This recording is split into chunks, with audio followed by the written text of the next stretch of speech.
ਵਾਹਿਗੁਰੂ ਜੀ ਕਾ ਖਾਲਸਾ ਵਾਹਿਗੁਰੂ ਜੀ ਕੀ ਫਤਿਹ। ਸੰਗਤ ਟੈਲੀਵਿਜ਼ਨ ਦੇ ਇਸ ਵਿਸ਼ੇਸ਼ ਪ੍ਰੋਗਰਾਮ ਦੇ ਵਿੱਚ ਆਪ ਸਭ ਦਾ ਸਵਾਗਤ ਹੈ। ਜਿਵੇਂ ਕਿ ਆਪ ਜਾਣਦੇ ਹੋ ਕਿ ਸੰਗਤ ਟੈਲੀਵਿਜ਼ਨ ਸੰਗਤਾਂ ਲਈ ਸੰਗਤਾਂ ਵੱਲੋਂ ਹੀ ਚਲਾਇਆ ਜਾਂਦਾ ਹੈ। ਇਸ ਲਈ ਹਰ ਗੱਲ ਜਿਹੜੀ ਸੰਗਤ ਲਈ ਜਾਣਨੀ ਜ਼ਰੂਰੀ ਹੋਵੇ, ਹਰ ਗੱਲ ਜਿਹੜੀ ਸਰਬੱਤ ਦੇ ਭਲੇ ਦੀ ਹੋਵੇ, ਸੰਗਤ ਦੇ ਹਿੱਤ ਦੀ ਹੋਵੇ, ਸਾਡੀ ਸਭ ਦੀ ਸਾਂਝੀ ਹੋਵੇ, ਪੰਥ ਦੀ ਹੋਵੇ, ਪੰਜਾਬ ਦੀ ਹੋਵੇ, ਉਚੇਚ ਦੇ ਕੇ ਕੀਤੀ ਜਾਂਦੀ ਹੈ। ਜੇ ਗੱਲ ਕਰਨੀ ਹੋਵੇ ਤਾਂ ਸਾਹਿਬ ਸ਼੍ਰੀ ਗੁਰੂ ਨਾਨਕ ਦੇਵ ਜੀ ਦਾ ਸਭ ਤੋਂ ਨੇੜਲਾ ਸਾਥੀ ਭਾਈ ਮਰਦਾਨਾ ਜੀ ਸੀ। ਔਰ ਅੱਜ ਉਚੇਚ ਨਾਲ ਬੇਨਤੀ ਕੀਤੀ ਗਈ ਸੰਗਤ ਟੈਲੀਵਿਜ਼ਨ ਵੱਲੋਂ ਸਿੱਖ ਦਾਰਸ਼ਨਿਕ ਨੇ, ਸਿੱਖ ਸਾਹਿਤਕਾਰ ਨੇ, ਕਵੀ ਨੇ, ਗੁਰਮਤਿ ਨਾਲ ਜੁੜੇ ਹੋਏ ਨੇ ਔਰ ਸਿੱਖ ਸੰਵੇਦਨਾ ਨੂੰ ਪੂਰੀ ਤਰ੍ਹਾਂ ਸਮਝਣ ਵਾਲੇ ਨੇ। ਮੇਰੀ ਮੁਰਾਦ ਹੈ ਡਾਕਟਰ ਤਾਰਾ ਸਿੰਘ ਜੀ ਆਲਮ, ਉਹਨਾਂ ਨੂੰ ਬੇਨਤੀ ਕਰਕੇ ਸੱਦਿਆ ਗਿਆ ਤਾਂ ਕਿ ਭਾਈ ਮਰਦਾਨਾ ਜੀ ਦੇ ਬਾਰੇ ਇੱਕ ਸਿੰਬੋਲਿਕ ਜੀ ਗੱਲ ਜ਼ਰੂਰ ਕੀਤੀ ਜਾ ਸਕੇ। ਸਾਹਿਬ ਸ਼੍ਰੀ ਗੁਰੂ ਨਾਨਕ ਦੇਵ ਜੀ ਦੇ 550 ਸਾਲਾ ਪ੍ਰਕਾਸ਼ ਪੁਰਬ ਦੇ ਸਬੰਧ ਦੇ ਵਿੱਚ ਆਲਮ ਜੀ ਤੁਹਾਡੀ ਆਮਦ ਨੂੰ ਜੀ ਆਇਆਂ ਆਖਦੇ ਆ, ਫਤਿਹ ਸਾਂਝੀ ਕਰਦੇ ਆ। ਵਾਹਿਗੁਰੂ ਜੀ ਕਾ ਖਾਲਸਾ ਵਾਹਿਗੁਰੂ ਜੀ ਕੀ ਫਤਿਹ।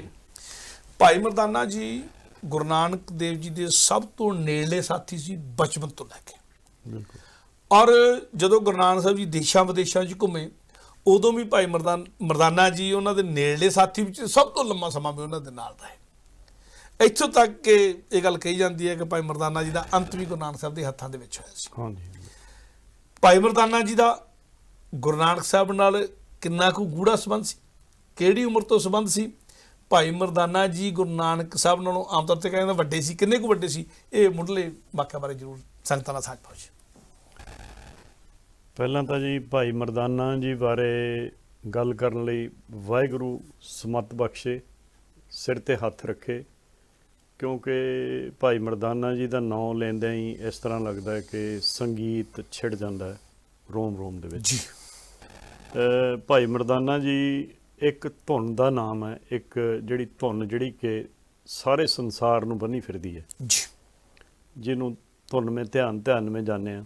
ਅਤੇ ਉਹ ਧੁਨ ਨੂੰ ਅਸੀਂ ਭਾਈ ਮਰਦਾਨਾ ਜੀ ਦਾ ਨਾਮ ਜਿਵੇਂ ਸਿੱਖਾਂ ਦੇ ਵਿੱਚ ਆ ਗਿਆ, ਪਰ ਮੈਨੂੰ ਲੱਗਦਾ ਇਹ ਧੁਨ ਜਿਹੜੀ ਹੈ ਕਿਸੇ ਧਰਮ ਨਾਲ ਨਹੀਂ ਜੁੜੀ ਹੋਈ ਕਿਸੇ, ਕਿਉਂਕਿ ਗੁਰੂ ਨਾਨਕ ਸਾਹਿਬ ਵੀ ਜਿਹੜੇ ਆ ਉਹ ਸਿੰਬਲ ਨੇ, ਇੱਕ ਬਹੁਤ ਵੱਡੇ ਸਿੰਬਲ ਸਾਰੇ ਬ੍ਰਹਿਮੰਡ ਦੇ ਜੀ। ਅਤੇ ਇਸੇ ਤਰ੍ਹਾਂ ਹੀ ਉਹ ਬ੍ਰਹਿਮੰਡੀ ਜਿਹੜੀ ਹੈਗੀ ਹੈ ਇੱਕ ਆਕਾਰ, ਉਹਦੇ ਵਿੱਚ ਭਾਈ ਮਰਦਾਨਾ ਜੀ ਗੁਰੂ ਨਾਨਕ ਸਾਹਿਬ ਦੇ ਨਾਲ ਇੱਕ ਧੁਨ ਦੇ ਰੂਪ ਵਿੱਚ ਜੁੜੇ ਜੀ। ਅਤੇ ਉਹਨਾਂ ਦਾ ਨਾਂ ਰਬਾਬ ਨਾਲ ਜੁੜਿਆ। ਰਬਾਬ ਜਿਹੜੀ ਹੈ ਉਹ ਕਿਵੇਂ ਉਹਨਾਂ ਨੇ ਵਜਾਈ, ਕਿਸ ਤਰ੍ਹਾਂ ਵਜਾਈ, ਕਿਸ ਤਰ੍ਹਾਂ ਨਿਰੰਕਾਰ ਦਾ ਹੁਕਮ ਹੋਇਆ, ਇਹ ਸਾਰੀਆਂ ਗੱਲਾਂ ਐਕਚੁਅਲੀ ਧੁਰ ਦੀਆਂ ਗੱਲਾਂ ਹੀ ਹੈ।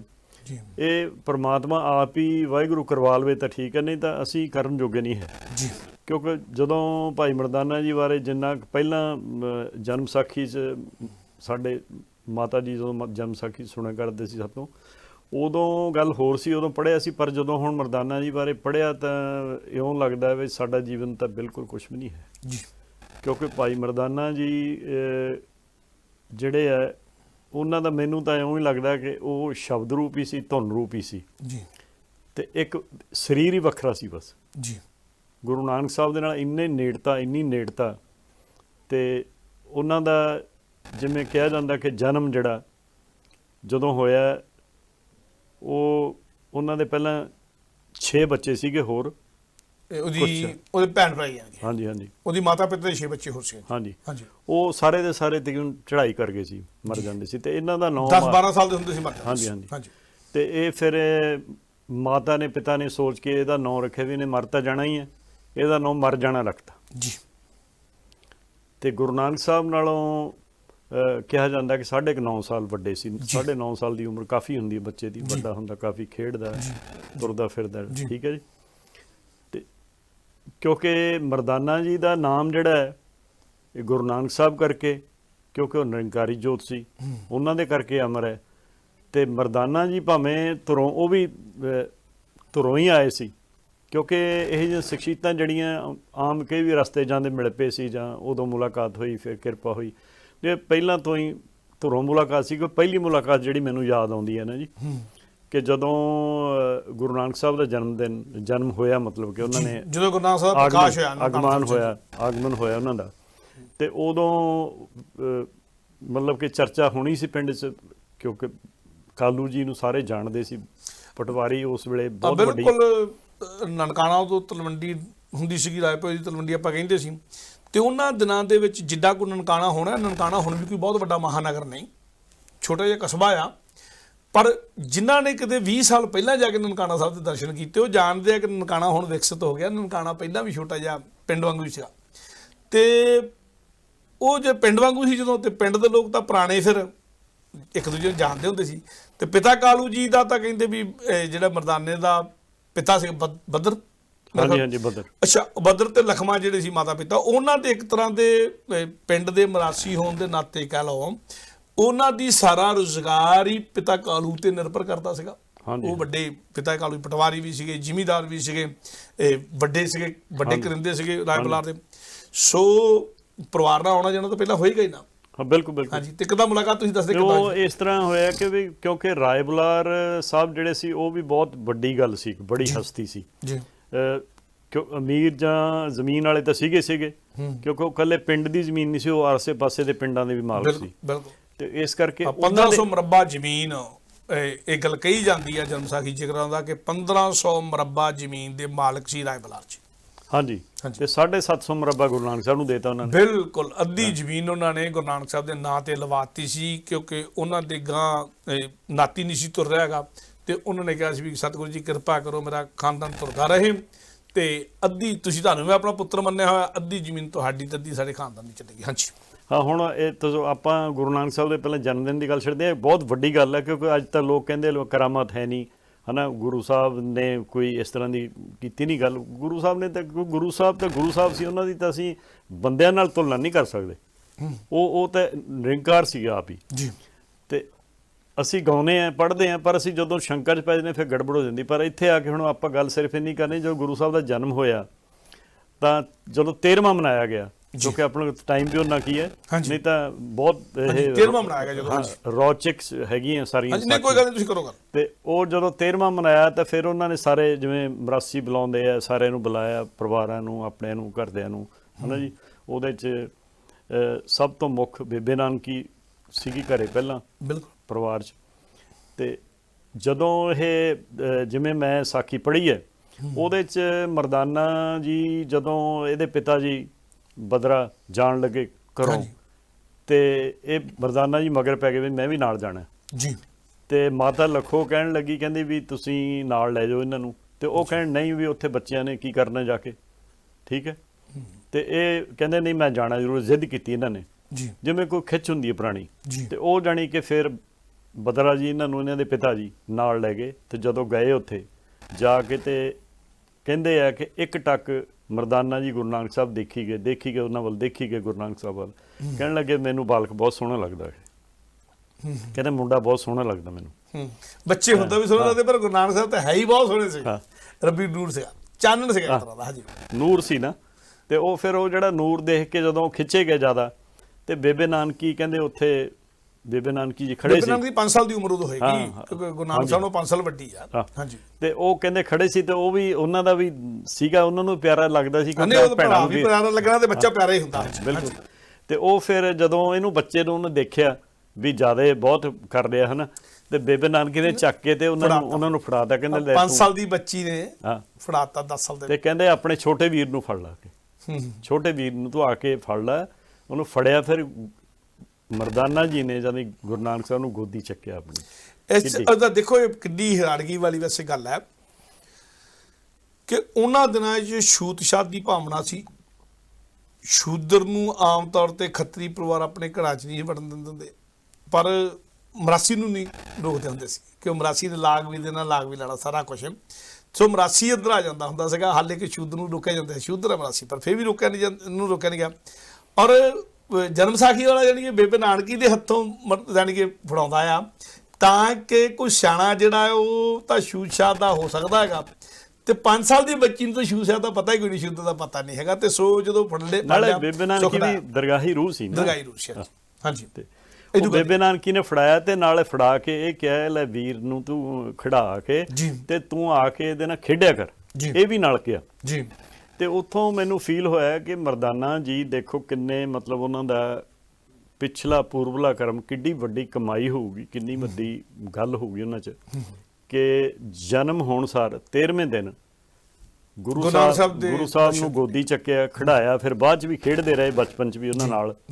ਤੇ ਆ ਕੇ ਜਿਵੇਂ ਬੇਬੇ ਨਾਨਕੀ ਦਾ ਡਾਇਲੌਗ ਆ ਉਦੋਂ ਬਾਅਦ ਵੀ ਆ ਕੇ ਉਹਨਾਂ ਨੂੰ ਮਤਲਬ ਕਿ ਖਿਡਾਉਂਦੇ ਰਹੇ ਹਨਾ। ਬਹੁਤ ਵੱਡੀ ਗੱਲ ਹੈ ਮਰਦਾਨਾ ਜੀ ਦੀ ਜਿਹੜੀ ਐਡੀ ਵੱਡੀ ਗੱਲ ਹੋਣੀ ਕਿ ਉਹਨਾਂ ਨੂੰ ਇੱਕ ਗੁਰੂ ਨੂੰ ਪੈਗੰਬਰ ਨੂੰ ਆਪਣੀ ਗੋਦੀ 'ਚ ਖਿਡਾਉਣਾ, ਫਿਰ ਉਸ ਦਾ ਮੁਰਸ਼ਦ ਹੋ ਜਾਣਾ ਉਦੋਂ ਬਾਅਦ। ਇਹ ਵੀ ਦੇਖੋ ਉਹ ਫਿਰ ਉਹ ਮੁਰਸ਼ਦ ਬਣ ਗਏ ਗੁਰੂ ਨਾਨਕ ਸਾਹਿਬ ਤੇ ਉਹਨਾਂ ਦੇ ਮੁਰੀਦ ਹੋ ਗਏ ਉਹ ਮਰਦਾਨਾ ਜੀ ਤਾਂ ਮੁਰੀਦ ਹੋ ਗਏ ਨਾ ਫਿਰ। ਤੇ ਫਿਰ ਜਦੋਂ ਜਿਹੜੀ ਘਟਨਾ ਆਉਂਦੀ ਹੈ ਮਰਦਾਨਾ ਜੀ ਦੇ ਕਿ ਮਾਤਾ ਪਿਤਾ ਨੂੰ ਤਾਂ ਉਹਨਾਂ ਦੇ ਫਿਕਰ ਸੀ ਵੀ ਇਹਨੇ ਮਰ ਜਾਣਾ ਜੀ, ਤੇ ਗੁਰੂ ਨਾਨਕ ਸਾਹਿਬ ਨੇ ਕਹਿੰਦੇ ਛੋਟੀ ਉਮਰ ਵਿੱਚ ਹੀ ਜਦੋਂ ਉਹਨਾਂ ਦੀ ਚਿੰਤਾ ਦੇਖੀ, ਕਿਉਂਕਿ ਜਦੋਂ ਗੁਰੂ ਨਾਨਕ ਸਾਹਿਬ ਤੋਤਲੇ ਬੋਲ ਹੋਣਗੇ, ਹਾਂਜੀ ਹਾਂ ਤੋਤਲੇ ਬੋਲਾਂ ਵਿੱਚ ਹੀ ਜਦੋਂ ਉਹਨਾਂ ਦੇ ਘਰੇ ਵੀ ਜਾਣ ਲੱਗੇ, ਇਹ ਉਹਨਾਂ ਦੇ ਘਰੇ ਆਉਣ ਲੱਗੇ ਤਾਂ ਚਿੰਤਾ ਦੇਖੀ ਤਾਂ ਉਹ ਕਹਿਣ ਲੱਗੇ ਵੀ ਤੁਸੀਂ ਮਤਲਬ ਉਹ ਰੋ ਰਹੇ ਸੀ ਕਹਿੰਦੇ ਉਸ ਦਿਨ ਲਖਵਾ ਬੜੀ ਚਿੰਤਾ ਜੀ। ਹਾਂ ਮਾਤਾ ਜਿਹੜੀ ਸੀ ਤੇ ਪਿਤਾ ਵੀ ਬੜੇ ਉਦਾਸ ਸੀ। ਉਹ ਕਹਿੰਦੇ ਗੱਲ ਕੀ ਹੈ ਕਿ ਕਹਿੰਦੇ ਹੁਣ ਇੰਨੇ ਸਾਲਾਂ ਦਾ ਹੋ ਗਿਆ ਇਹਨੇ ਵੀ ਮਰ ਜਾਣਾ। ਤੇ ਗੁਰੂ ਨਾਨਕ ਸਾਹਿਬ ਨੇ ਕਹਿੰਦੇ ਛੋਟੀ ਉਮਰ ਵਿੱਚ ਜਿਹੜੇ ਭਾਈ ਮਰਦਾਨਾ ਜੀ ਨੇ ਗੁਰੂ ਨੂੰ ਚੱਕ ਕੇ ਖੜਾਇਆ, ਪਰ ਉਹਨੂੰ ਕਹਿੰਦੇ ਕਦੇ ਇੱਥੇ ਮੇਰੀ ਗੋਦੀ 'ਚ ਬਿਠਾ ਦਿਓ ਇਹਨੂੰ। ਮਰਦਾਨਾ ਜੀ ਨੂੰ ਆਪਣੇ ਕੋਲੇ ਬਿਠਾ ਕੇ ਗੋਦੀ 'ਚ ਛੋਟੀ ਉਮਰ 'ਚ ਤੋਤਲੀ ਆਵਾਜ਼ ਗਿਆ, ਕਹਿੰਦੇ ਇਹ ਮਰ ਜਾਣਾ ਨਹੀਂ, ਇਹ ਮਰਦਾ ਨਾ, ਇਹ ਅਮਰ ਹੋ ਗਿਆ ਕਹਿੰਦੇ ਅੱਜ, ਇਹ ਨਹੀਂ ਮਰਦਾ। ਇਹਦਾ ਨਾਂ ਕਹਿੰਦੇ ਮਰਦਾਨਾ, ਅੱਜ ਤੋਂ ਮਰਦ ਤੋਂ ਮਰਦਾਨਾ, ਕਿਉਂਕਿ ਮਰਦਾਨਾ ਠੀਕ ਸ਼ਬਦ ਮਰਦਾਨਾ, ਮਰਦਾਨਾ ਬਾਅਦ ਮਰਦਾਨਾ ਬਣ ਗਿਆ ਇਕੱਠਾ ਹੋਇਆ। ਤੇ ਉਹ ਮੈਨੂੰ ਯਾਦ ਹੈ ਕਿ ਸਾਡੇ ਇੱਕ ਮਹਾਂਪੁਰਸ਼ ਹੁੰਦੇ ਸੀ, ਉਹ ਕਹਿੰਦੇ ਸੀ ਗੁਰੂ ਨਾਨਕ ਵਾਲਾ ਜਿਵੇਂ ਸੀ ਨਾ ਬਾਲਾ ਪਹਿਲਾਂ, ਉਹ ਕਹਿੰਦੇ ਅਸਲੀ ਗੱਲ ਤਾਂ ਇਹ ਹੈ ਕਿ ਗੁਰੂ ਨਾਨਕ ਜਿਹਦੇ ਕੋਲੇ ਨਾਨਕ ਦਾ ਗੁਰ ਹੈ, ਗੁਰੂ ਨਾਨਕ ਬਾਲਾ ਮਰਦਾ ਨਾ, ਜਿਹਦੇ ਕੋਲੇ ਗੁਰੂ ਨਾਨਕ ਦਾ ਗੁਰ ਆ ਗਿਆ ਉਹ ਨਹੀਂ ਮਰਦਾ ਕਦੇ, ਉਹ ਮਰੀ ਰਹੂਗਾ। ਗੁਰੂ ਨਾਨਕ ਵਾਲਾ ਮਰਦਾ ਨਾ ਕਿਆ ਬਾਤ ਹੈ, ਠੀਕ ਹੈ ਜੀ। ਉਹ ਆਪਦੇ ਵੱਲੋਂ ਇਹ ਬੜੀ ਸਮਝਿਆ ਇਸ ਗੱਲ 'ਚ ਜੀ, ਕਿੱਡੀ ਗੁਰੂ ਨਾਨਕ ਵਾਲਾ ਮਰਦਾ ਨਾ, ਜਿਹਦੇ ਕੋਲ ਨਾਨਕ ਦਾ ਗੁਰ ਆ ਗਿਆ ਉਹਦੀ ਮੌਤ ਹੁੰਦੀ ਨਹੀਂ, ਅਮਰ ਹੋ ਜਾਂਦਾ। ਠੀਕ, ਕਿਆ ਬਾਤ ਹੈ, ਕਿਆ ਬਾਤ ਹੈ। ਤੇ ਉਹ ਇਸ ਕਰਕੇ ਮਰਦਾਨਾ ਜੀ ਦਾ ਜਿਹੜਾ ਹੈਗੀ ਵੱਡੀ ਗੱਲ ਕਿ ਉਹਨਾਂ ਦੇ ਅੰਦਰ ਗਾਇਕੀ ਹੋਣੀ, ਕਿ ਉਹਨਾਂ ਦੇ ਫੈਮਿਲੀ ਸੀ, ਉਹ ਗੱਲ ਪਹਿਲਾਂ ਉਹ ਭਾਈ ਬਦਰਾ ਜੀ ਪਹਿਲਾਂ ਹੀ ਗਾਉਂਦੇ ਸੀਗੇ। ਹਾਂਜੀ ਆਮ ਤੌਰ ਤੇ ਮਰਾਸੀ ਪਰਿਵਾਰ ਗਾਉਂਦੇ ਹੁੰਦੇ ਆ। ਹਾਂ ਗਾਉਂਦੇ ਹੁੰਦੇ, ਉਹ ਪਹਿਲੇ ਗਾਉਂਦੇ ਸੀਗੇ, ਉਹ ਗੁਣ ਗਾ ਕੇ ਹੀ ਉਹਨਾਂ ਦਾ ਰੋਟੀ ਰੋਜੀ ਪਾਣੀ ਚੱਲਦਾ। ਅੱਜ ਵੀ ਅਸੀਂ ਦੇਖਦੇ ਮੀਡੀਆ ਦੇ ਵਿੱਚ ਛੋਟੇ ਬੱਚੇ ਜਿਹੜੇ ਨਿੱਕੇ ਬੱਚੇ ਇੰਨੇ ਵਧੀਆ ਗਾਉਂਦੇ ਆ, ਹਾਂਜੀ ਇੰਨਾ ਵਧੀਆ ਗਾਉਂਦੇ ਸੀ, ਬਹੁਤ ਜ਼ਿਆਦਾ, ਹਾਂਜੀ ਬਹੁਤ ਸੁਰੀਲੇ ਸੀ। ਤੇ ਗੁਰੂ ਸਾਹਿਬ ਦਾ ਫਿਰ ਪਹਿਲਾਂ ਤਾਂ ਡਿਊਟੀ ਸਾਜ਼ ਵੀ ਗਾਉਂਦੇ ਹੋਣਗੇ ਪਿਤਾ ਦੇ ਨਾਲ, ਪਿਤਾ ਕੋਲੋਂ ਸਾਜ਼ ਹੋਈ ਸੀ ਉਹਨਾਂ ਕੋਲੇ, ਜਿਵੇਂ ਪਹਿਲਾਂ ਸੀਗੇ ਮਤਲਬ ਰਬਾਬ ਵਗੈਰਾ ਚੱਲਦੀ ਸੀ ਜ਼ਿਆਦਾ ਉਦੋਂ, ਹਾਂਜੀ ਉਹ ਰਬਾਬ ਕੋਈ ਜਿਹੜੀ ਉਹਨਾਂ ਕੋਲੇ ਸੀਗੀ ਪਹਿਲਾਂ ਉਹ ਵਜਾਉਂਦੇ ਸੀ ਬੈਠੇ ਜੀ। ਤੇ ਆਮ ਜਿਵੇਂ ਕੁਛ ਲੋਕ ਲਿਖਦੇ ਸਾਖੀਆਂ, ਪਰ ਮੈਂ ਇਹਨਾਂ ਚੀਜ਼ਾਂ ਨੂੰ ਨਹੀਂ ਮੰਨਦਾ, ਕਿਉਂਕਿ ਜਿਹੜੀ ਨਿਰੰਕਾਰੀ ਜੋਤ ਆ ਉਹਦੀ ਉਮਰ ਨਹੀਂ ਕੋਈ ਹੈ ਜੀ, ਉਹਨੇ ਕੋਈ ਸੋਚਣਾ ਨਹੀਂ ਹੈ, ਉਹਨੇ ਕੋਈ ਨਹੀਂ ਕਹਿਣਾ ਵੀ ਸਾਨੂੰ ਤਾਂ ਅੱਜ ਪਤਾ ਲੱਗਿਆ ਤੇਰੇ ਕੋਲੇ ਆਹ ਗੁਣ ਨਹੀਂ, ਉਹਨਾਂ ਨੂੰ ਪਤਾ ਹੀ ਸੀ। ਤੇ ਉਹ ਉਹਨਾਂ ਨੇ ਜਦੋਂ ਉਹਨਾਂ ਦੀ ਸਾਜ਼ ਵੱਜਦਾ ਦੇਖਿਆ ਰਬਾਬ ਜਿਹੜੀ, ਤਾਂ ਉਹ ਕਹਿੰਦੇ ਵੀ ਤੂੰ ਸਾਡੇ ਨਾਲ ਚੱਲ, ਆਪਾਂ ਇਹ ਗੁਰੂ ਜਸ ਕਰੀਏ, ਤੂੰ ਸਾਡੇ ਨਾਲ ਰਿਹਾ ਕਰ, ਹਰੀ ਜਸ ਗਾਈਏ ਬਚਪਨ 'ਚ। ਹਾਂਜੀ ਤੇ ਉਹ ਮਰਦਾਨਾ ਜੀ ਕਹਿੰਦੇ ਵੀ ਮੇਰੇ ਪਿਤਾ ਜੀ ਤੇ ਸਾਡੇ ਪਰਿਵਾਰ ਤਾਂ ਅਸੀਂ ਤਾਂ ਮੰਗ ਕੇ ਖਾਂਦੇ ਆ, ਠੀਕ ਹੈ, ਸਾਡਾ ਗੁਜ਼ਾਰਾ ਕਿਵੇਂ ਹੋਊਗਾ। ਹੁਣ ਉਹਨਾਂ ਦਾ ਆਪਣਾ ਇੱਕ ਲੈਵਲ ਸੀ ਕਿ ਪਿਤਾ ਵੱਲੋਂ ਕਹਿਣ ਦਾ, ਪਿਤਾ ਪੁਰਖੀ ਜਿਹੜੀ ਕੰਮ ਸੀਗਾ ਉਹ ਹੁੰਦਾ ਹੀ ਹੈ ਨਾ, ਜਿਵੇਂ ਗੁਰੂ ਨਾਨਕ ਸਾਹਿਬ ਨੂੰ ਵੀ ਪਿਤਾ ਪੁਰਖੀ ਕੰਮ ਲਈ ਉਹਨਾਂ ਦੇ ਪਿਤਾ ਨੇ ਜ਼ੋਰ ਪਾਇਆ ਜੀ, ਠੀਕ। ਤੋ ਇਸ ਕਰਕੇ ਉਹ ਸਾਰਾ ਜਿਹੜਾ ਮਰਦਾਨਾ ਜੀ ਦਾ ਜਿਹੜਾ ਮੇਨ ਗੱਲ ਹੈ ਕਿ ਇਹਨਾਂ ਦੀ ਜਿਹੜੀ ਰਬਾਬ ਜਿਹਦੇ ਬਾਰੇ ਜਿਹੜੀ ਅਸੀਂ ਮੇਨ ਗੱਲ ਹੈ ਕਿ ਰਬਾਬ ਜਿਹੜੀ ਹੈ, ਰਬਾਬ ਦਾ ਨਾਂ ਕਿਵੇਂ ਰੱਖਿਆ ਗਿਆ ਵੀ ਕਹਿੰਦੇ ਰੱਬ ਦੇ ਗੁਣ ਗਾਵੇ ਜਿਹੜਾ ਸਾਜ਼, ਉਹ ਰਬਾਬ। ਠੀਕ, ਰੱਬ ਦੇ ਗੁਣ ਗਾਵੇ ਜਿਹੜਾ ਸਾਜ਼, ਉਹ ਰਬਾਬ। ਠੀਕ, ਤੇ ਉਹ ਰਬਾਬ ਜਿਹੜੀ ਤੁਹਾਡੇ ਅੰਦਰ ਲਿਆਵੇ ਤਾਬ, ਇੱਕ ਹੁੰਦਾ ਬੇਤਾਬ, ਇੱਕ ਤਾਬ ਕਿ ਨੂਰ ਲਿਆਵੇ ਤੁਹਾਡੇ ਅੰਦਰ, ਟਿਕਾਓ ਲਿਆਵੇ ਜੀ।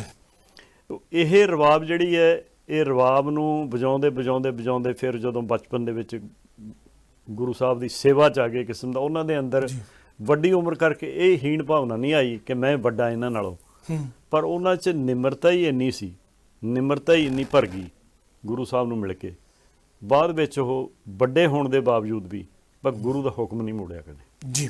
ਜਿਹੜੀ ਵੱਡੀ ਗੱਲ ਜਿਹੜੀ ਮੈਂ ਉਹਨਾਂ ਦੇ ਜੀਵਨ ਚੋਂ ਇਹ ਰਬਾਬ ਜਿਹੜੀ ਮਰਦਾਨਾ ਜੀ ਨੇ ਵਜਾਈ ਦੁਨੀਆ ਭਰ ਦੇ ਵਿੱਚ, ਯਾਨੀ ਕਿ ਜਿੱਥੇ ਜਿੱਥੇ ਵੀ ਗੁਰੂ ਨਾਨਕ ਸਾਹਿਬ ਗਏ ਨਾਲ ਮਰਦਾਨੇ ਦੀ ਰਬਾਬ ਵੱਜਦੀ ਰਹੀ।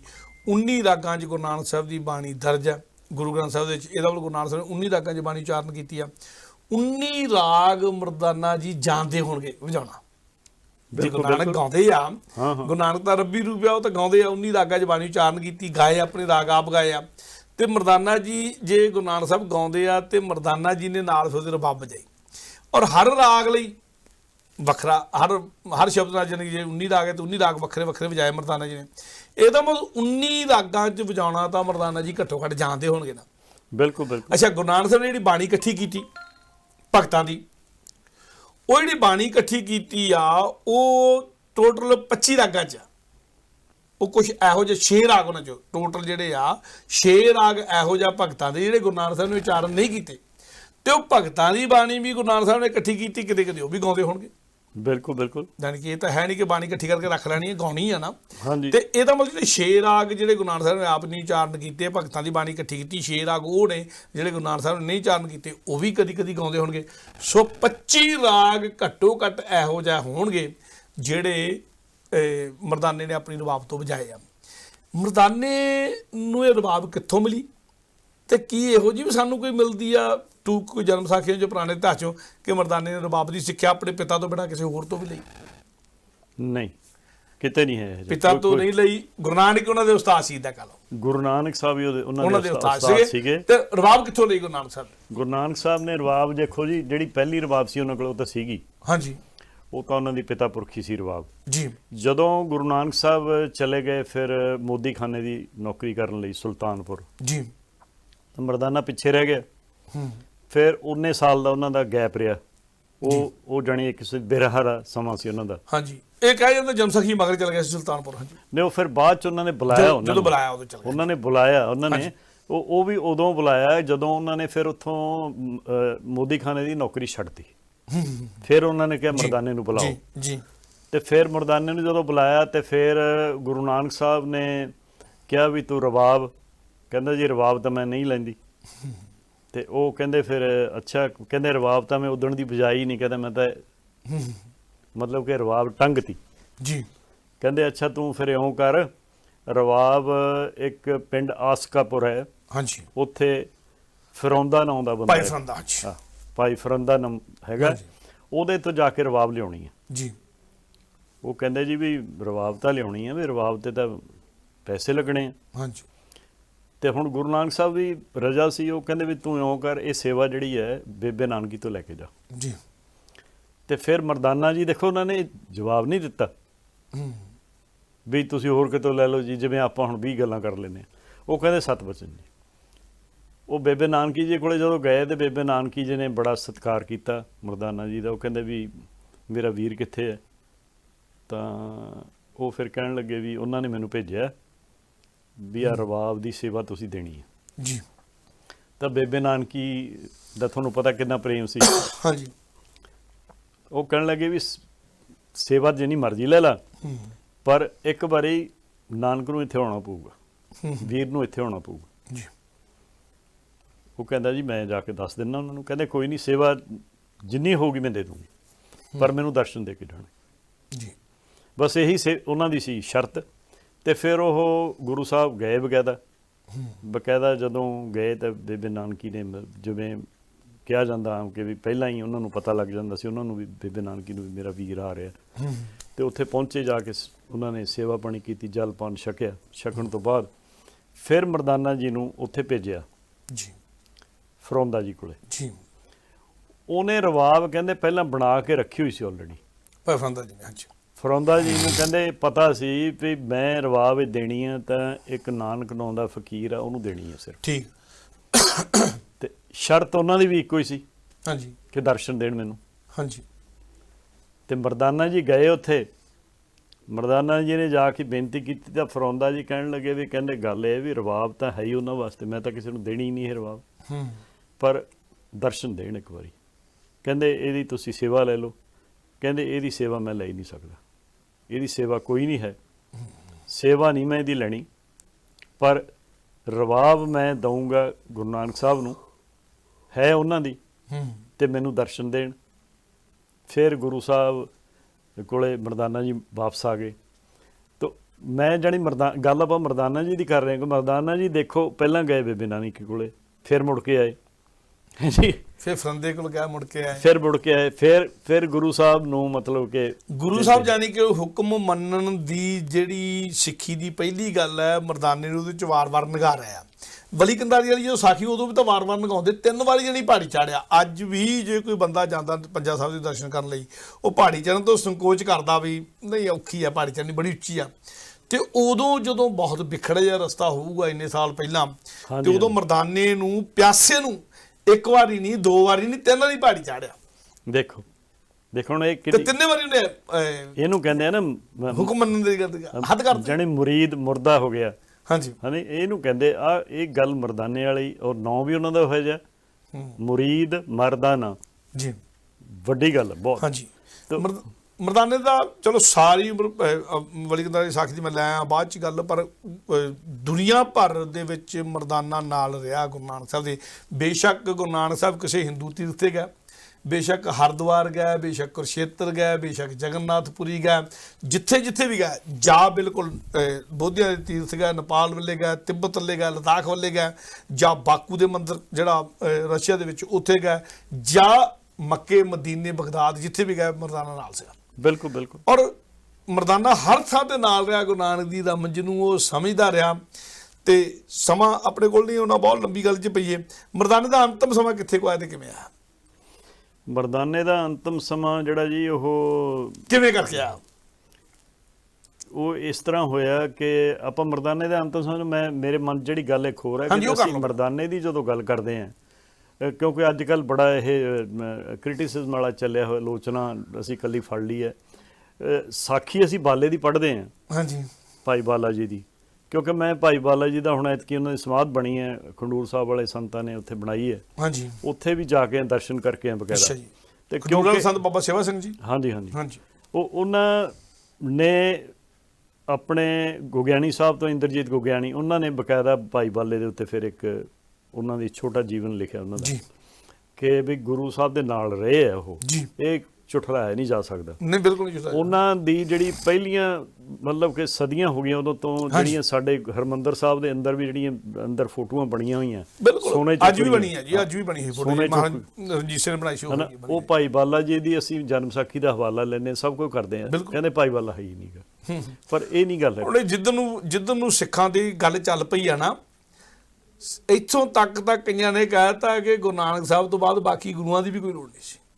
ਇੱਥੋਂ ਤਾਂ ਗੱਲ ਚੱਲ ਵੀ ਜਿੱਦਨ ਨੂੰ ਇਹ ਚੱਲ ਪਿਆ ਸਾਡੇ, ਇਹਨਾਂ ਨੇ ਤਾਂ ਸਿੱਖੀ ਦਾ ਕੋਈ ਛੱਡਣੇ ਹੈ ਨਹੀਂਗਾ, ਪਰ ਆਪਾਂ ਉਹਨਾਂ ਦੀ ਗੱਲ ਛੱਡੀ, ਆਪਾਂ ਜਿਹੜੇ ਸ਼ਰਧਾਵਾਨ ਸਿੱਖ ਉਹਨਾਂ ਦੀ ਗੱਲ ਕਰੀਏ। ਆਪਾਂ ਮਰਦਾਨੇ ਤੇ ਤਾਂ ਗੱਲ ਛੇੜੀਏ ਕਿ ਅਸੀਂ ਆਪਣੀ ਸ਼ਰਧਾ ਨੂੰ ਬਣਾ ਕੇ ਰੱਖੀਏ ਜੀ, ਕਿਉਂਕਿ ਜੇ ਸਦੀਆਂ ਪਹਿਲਾਂ ਉਹ ਸੀਗਾ ਸਾਰਾ ਕੁਝ, ਅੱਜ ਉਹ ਮੁੱਕਣ ਨਹੀਂ ਲੱਗਿਆ ਜੀ। ਜੇ ਸਦੀਆਂ ਪਹਿਲਾਂ ਸੂਰਜ ਸੀਗਾ, ਅੱਜ ਵੀ ਹੈਗਾ ਜੀ। ਇਹ ਨਾ ਕਹੋ ਕੋਈ ਅਸੀਂ ਸੂਰਜ ਬਣ ਗਏ ਹੁਣ। ਹਾਂਜੀ, ਤੇ ਗੁਰੂ ਨਾਨਕ ਸਾਹਿਬ ਨੂੰ ਕਦੇ ਵੀ ਬੰਦਾ ਕਰਕੇ ਨਾ ਜਾਣੀਏ, ਸਾਰੇ ਕਿਸੇ ਗੁਰੂ ਨੂੰ ਵੀ। ਹਾਂਜੀ, ਉਹ ਬੰਦਿਆਂ ਦੇ ਰੂਪ ਸੀਗੇ, ਪਰ ਉਹਨਾਂ ਦਾ ਕੰਮ ਤਾਂ ਉਹੀ ਪਰਮਾਤਮਾ ਦਾ ਰੂਪ ਸੀਗੇ। ਆਪ ਨਾਰਾਇਣ ਕਲਾਤਾਰ ਜਗ ਮੈਂ ਪਰਵਰਿਓ, ਇਹ ਗੱਲ ਤਾਂ ਆਪਾਂ ਉਹਨਾਂ ਦੀ, ਜਿਵੇਂ ਪੁਰਾਣੇ ਸਿਆਣੇ ਬੰਦੇ ਕਹਿੰਦੇ, ਉਹਨਾਂ ਦੀ ਤਾਂ ਉਹੀ ਜਾਣੇ, ਉਹੀ ਜਾਣਨ। ਬਿਲਕੁਲ, ਠੀਕ ਹੈ। ਇਸ ਕਰਕੇ ਜਿਹੜਾ ਮਰਦਾਨਾ ਜੀ ਦੀ ਗੱਲ ਹੈ ਨਾ, ਕਿ ਜਦੋਂ ਉਹਨਾਂ ਨੇ ਚੜ੍ਹਾਈ ਕੀਤੀ ਤਾਂ ਉਹ ਆਪਣੇ ਅਖੀਰ 2 ਮਿੰਟ ਆ ਬਸ, ਚੜ੍ਹਾਈ ਕਰਨ ਤੋਂ ਪਹਿਲਾਂ ਉਹ ਬਹੁਤ ਵਧੀਆ ਗੱਲ ਜਿਹੜੀ ਕਰਨ ਵਾਲੀ ਹੈ ਕਿ ਗੁਰੂ ਨਾਨਕ ਸਾਹਿਬ ਕਹਿੰਦੇ ਮਰਦਾਨਾ ਜੀ, ਭਾਈ ਮਰਦਾਨਾ, ਤੇਰਾ ਟਾਈਮ ਆ ਗਿਆ।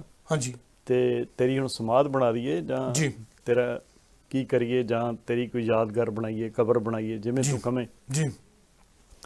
ਉਹ ਕਹਿੰਦਾ, ਸੱਚੇ ਪਾਤਸ਼ਾਹ ਵੀ ਇੰਨੀ ਦੇਰ ਤੁਸੀਂ ਮੈਨੂੰ ਨਾਲ ਰੱਖਿਆ, ਸ਼ਬਦ ਦੇ ਲੜ ਲਾਇਆ, ਠੀਕ ਹੈ, ਤੇ ਤੁਸੀਂ ਆਹ ਸਰੀਰ ਵਿੱਚੋਂ, ਇਹ ਕਬਰ ਚੋਂ ਕੱਢ ਕੇ ਹੁਣ ਉਹ ਕਬਰ, ਇੱਟਾਂ ਦੀ ਕਬਰ 'ਚ ਪਾਉਣ ਲੱਗੇ ਹੋ ਜੀ। ਠੀਕ ਹੈ, ਤੁਸੀਂ ਮੈਨੂੰ ਆਪਦੇ ਨਾਲ ਰੱਖੋ ਹਮੇਸ਼ਾ। ਤੇ ਗੁਰੂ ਸਾਹਿਬ ਨੇ ਕਹਿੰਦੇ ਉਹਨੂੰ ਗਲੇ ਲਾ ਲਿਆ।